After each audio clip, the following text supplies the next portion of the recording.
here. So this is the card that I'm hoping to make today. I shall go through the stenciling of the berries and the flowers with you, but I'll try to use slightly alternative colours just to show you how you can use different colours and different inks together, as opposed to just sort of like the standard green. So we'll see how that comes out. Again, I'm using Lisa's ink, so I have her blending inks here, and I've just taken a selection of the most autumnal ones, I think.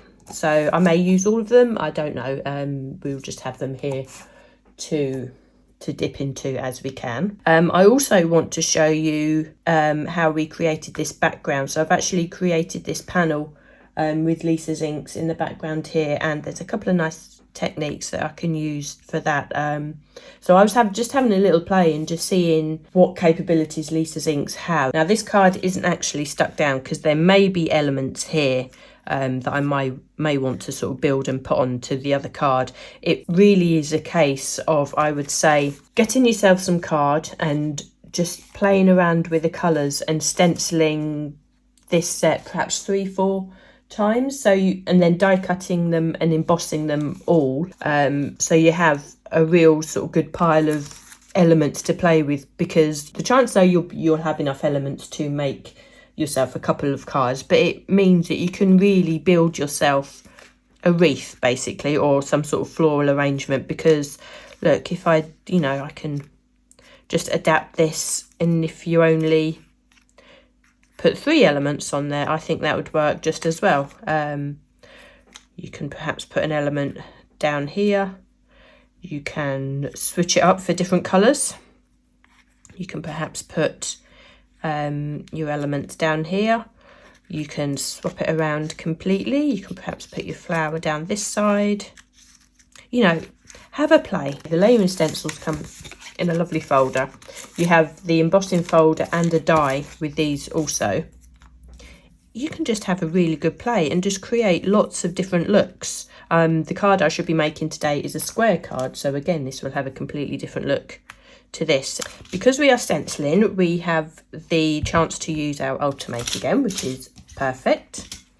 Let me just get myself organised. I have myself a piece of Lisa's extra smooth card. Okay, and just because we have 4 elements on the stencils, it doesn't mean that you have to stencil all 4 elements either at the time. If you just want the berries, then obviously just go ahead and do the berries. It's so easy to swap the stencils in and out on this system. So I'm just taking a little bit of yellow, and you can see already that it's taken a little bit of the green off the stencil, but that's fine. That doesn't bother me at all at this stage. So I'm stenciling in to pick up some more of the yellow. I've really got into using these small bijou brushes actually. They lay down the colour just brilliantly. So I think I might put the yellow on all the leaves this time round. So when I actually come to build the card, you'll see sort of perhaps hopefully why I've chosen the colours, and I've sort of I've added some sort of variation. Yeah, so we've gone quite pale this time round. Right, next time in we're creating another set of leaves, and it's worth sort of noting, and especially when you're using these stencils for the first time, just keep your packaging as reference, because when we come onto this flower spray here, you'll see we've actually starting to lay down the colour for the flowers of it's drawn as a poinsettia, but it's laid down the flowers where we have also leaves on there as well. So don't be tempted to use the same colour all over if you want to sort of distinguish your flower from the rest of your images there. You can see this is building up nicely. So now we are working on the flower. That's quite obvious from this stencil. So that's coming together really nice. The ink is going down not evenly. You can see here that I didn't blend that particularly, but by the time I've layered all the rest of the stencils on top, that won't be an issue. So I shall come back on to the top with a bit more orange. Now you'll notice in my lineup here that I actually have the grey, and I've found that when I go back and look at the layers that I've done, and it gives me a chance to see where I might want to add more shading, and this grey that Lisa has given us is absolutely perfect for that, and it seems so far to layer over every single colour just to give us that little bit of shading, and it seems to be a real chameleon colour that it will sit on top of each of these colours, and hopefully I can go in and show you in a second how that would actually work. Green, so I'm going to use a darker green to go through the veins onto the leaves here. And I think what I'll do at this stage, I shall then make sure I pick all of those out. I shall find myself a smaller stencil brush, and I will come in with this grey, and all I'm going to do is just flick the grey just onto the bottom areas of the veins there. I don't need to do the whole of the vein, not at this stage anyway. I don't know, if I had more time then possibly I would, but all I want to do is just add a little bit of contrast just at the base of those, where those veins are, and I think that will just add a bit of dimension to the smallest of detail, really, if you think about it, on the leaves. But I think especially when you have the time at home to actually, there we are, yes, you can see sort of like the two-tone of the veins there. It gives a lot of dimension. So if we come in now, we can see we start introducing the berries. So I'm going to go through here with some orange. I'm not going to lay this down too heavy because I really like the ombre effect on these berries, and when they're die cut, I think it's just one of those things that you should always have in an arrangements that just brings everything together. And I think with this particular set, these berries are just perfect. You can see that I've created the ombre effect with the orange. Now again, I'm just going to come in with a bit of the grey, not a huge amount, and you can see already what that is going to do. I'm just going to go onto the base of the berries. It is just small amounts, and I use the stencil as a blending palette, so I take off a lot of that and allow myself to brush the colour from the stencil in through the aperture, and that's what gives us that really nice soft blended colour. You can see now how those berries are really turning. So if we come on to the last stencil, actually this is stencil number 7, so we can stencil our green to the stems of the berries there. Now I will come back in with a little bit of grey also, and we'll just go at the tip of the stems and at the top. Now there's any number of colours that we can do the tips of the berries there, and I think I might actually go in with the green this time. There'll be a little bit of grey left on my brush, so that will just mute that green down a little bit, so I think that would work really well. And also we have the veins of the flowers there, which I don't want to let me try yellow. I don't want them to be too prominent, but obviously we want them to be there. And let me see if that yellow worked. No, it didn't particularly. So what we can do, we can come in with the orange, and because we are layering orange onto orange, I'm pretty confident that this will show through better than the yellow. Let's just remove that and show you what I mean. Yes, you can see that that's worked really well. But also what I'll do, just to give that a bit more dimension again, I should come in with the grey again. And all I'm just going to do is go around in circles and just pick the tips of the base here. I don't want the whole of the vein to be grey because that would just be too much. So I'll just go round and round and round with the tiniest amount of ink on my brush. And that just gives us a little bit more definition on the flower there. Now looking at the leaves are quite single tone. So this is where I say you can go back in with your stencil. This is stencil number 1. And what I'd be inclined to do is perhaps come in with a bit of orange this time and just gently just brush that into the base of those leaves. Now, it might not look a huge amount at the moment while you're going through the stencil itself, but just work off all the rest of the ink that you may have on the brush, because that's probably just enough, just to add enough contrast to those leaves that you want without altering the colour too drastically. There we are. You can see now how we've got that beautiful airbrush two-tone look, which immediately gives you that autumn feel.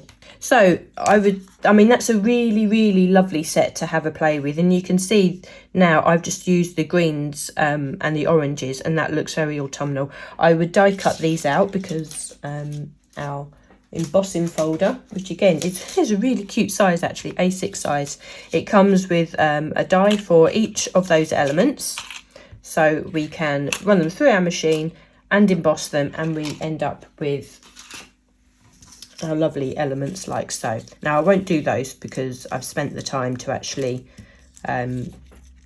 create these elements for, and you can see here the different colours I've already created, so I'll leave those to one side and we can use those to create our arrangement on our card in a second. Now what I did want to do is just talk to you about the backing card that it's going on to. So I'm using a square card this time, whereas before I had I think it was a 5x7 card. Okay, so we have our square card blank this time. I've used a green as the matten layer. I've just cut a normal square. I've also cut a piece, it's actually cream card I'm working on too, and it's actually got a slight sheen to it, which is really lovely. Now I've die cut myself an aperture into this, and I've used nested, scalloped and stitched rectangles, and I've taken 2 dies, taped them together, because then I'll get the frame and I'll get the internal, and die cut that aperture out of the white layer here. Then I've cut myself a frame from gold, which is Lisa's satin card,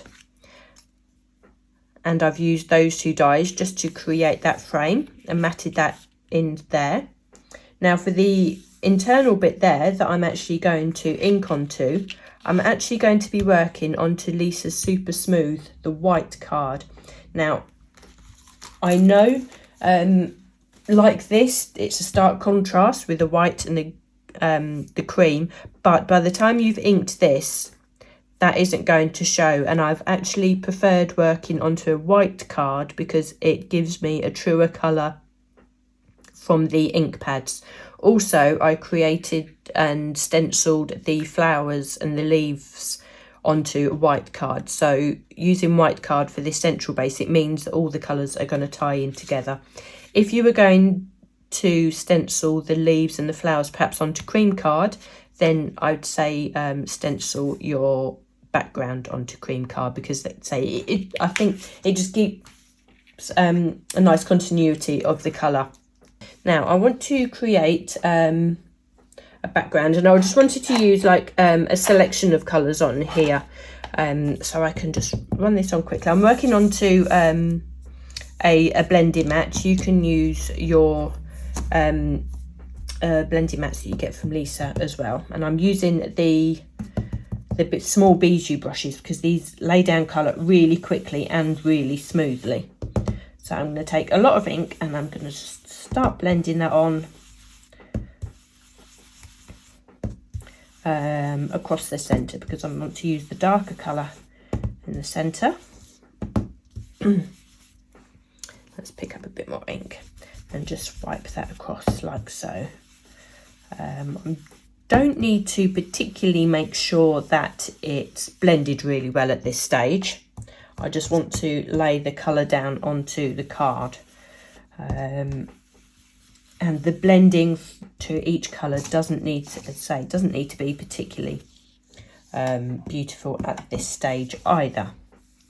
But we just want to get those colours down, and depending on the colours that you've used with your flowers and your elements, I would suggest go with those. So if you've used a lot of purple in the elements that you'll be laying onto the card, then perhaps add a little bit of purple onto this matten layer also, just to sort of tie that in. I should just use a little bit of red at the top here.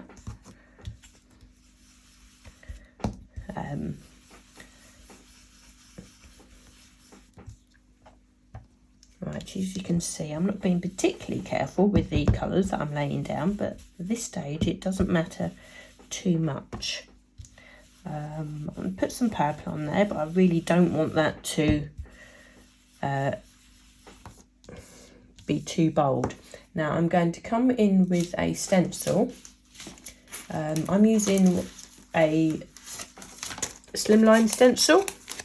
You can choose whichever design works. I just particularly like this one because it's neither summery or autumnal. I think it just sort of works really well in the background. You can tape this down.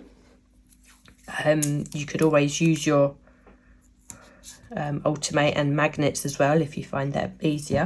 Now what I'm now going to do, I'm just going to follow the colours and the stripes that I've used on the background already, and I'm just going to blend over it again, and in doing that it's actually going to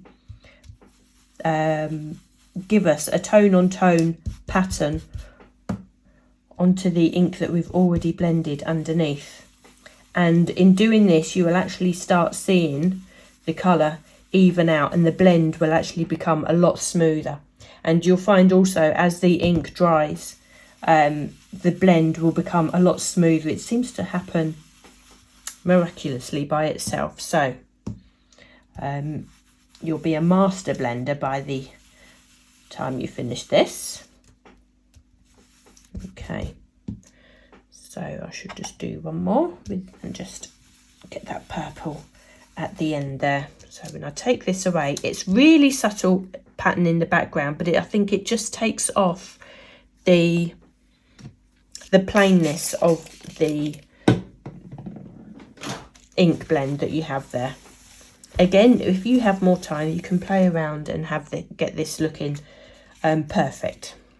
Right, the next thing I want to do, now this is where I wanted to put Lisa's inks to the test, because I don't know how many of you are familiar with using distress inks and the different properties that they have with water, but there's a technique where you spray water onto an ink surface like this, particularly a blending type of ink, and then it bleaches out the colour, so it looks like rainfall. Now there's different ways of doing this, depending on the tools that you have. You can take yourself a clean paintbrush, dip it in water and sort of splat it onto the surface. You can take a mister bottle, either something like this or something smaller like this, something with a really fine mist. It depends on the look. Or you can perhaps just put a little bit of water in your hand and sort of flick it on. That usually gives larger bleached looks, and I'll show you the other one that I've done in just a second.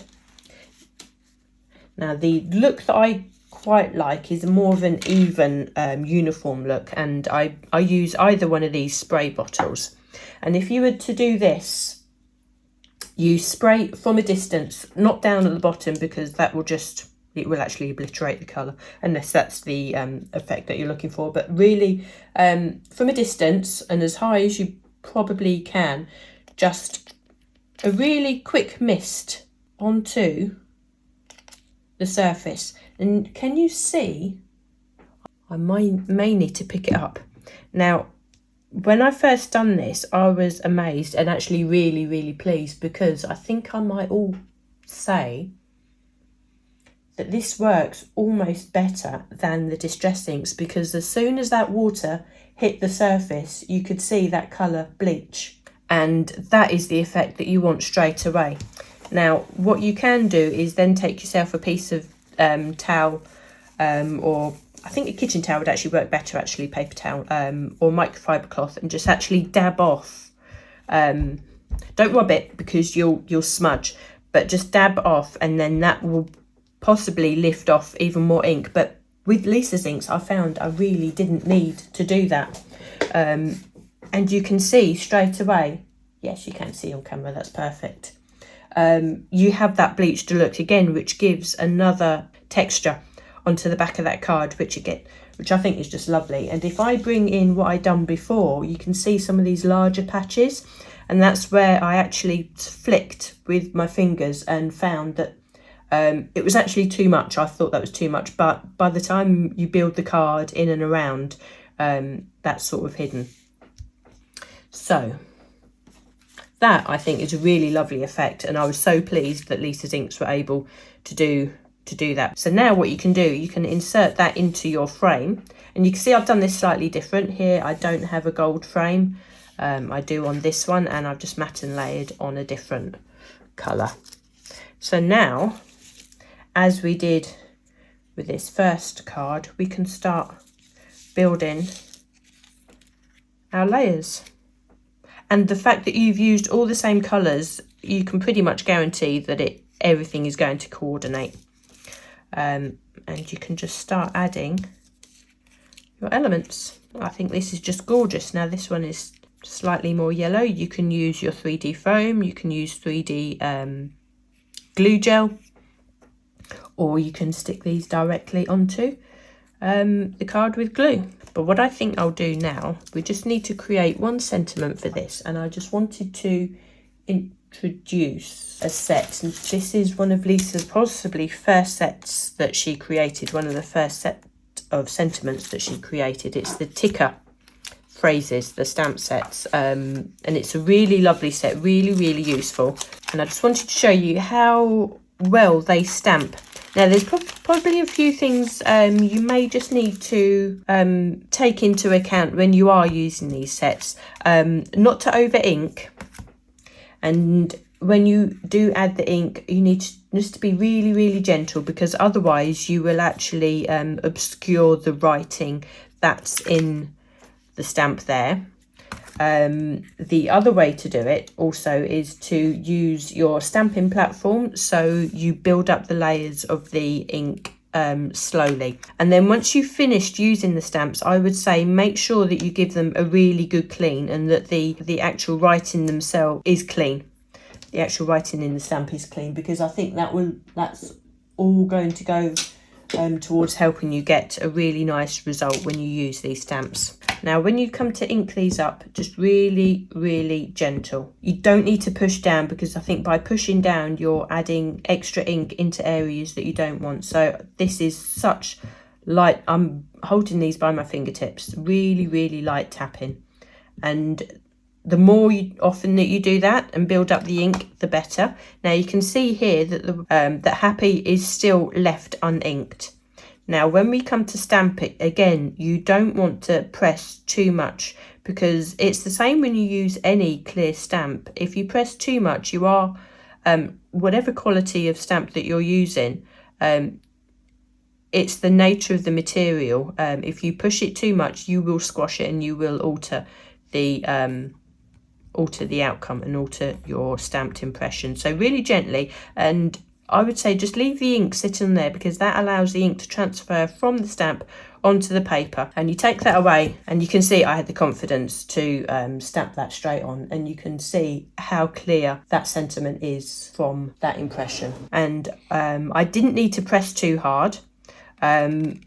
What I did do, I allowed the ink that time just to excuse me, just to transfer from the stamp onto the paper, so I didn't rush in pulling the stamp up either. I have my sentiment there, and I really don't need to do any more than that, to be honest with you. I like to just use my big scissors, as you saw, and just cut that out, and that will just be perfect. Thanks so much for joining me today. So take care everybody, have a lovely day, and I shall see you again soon.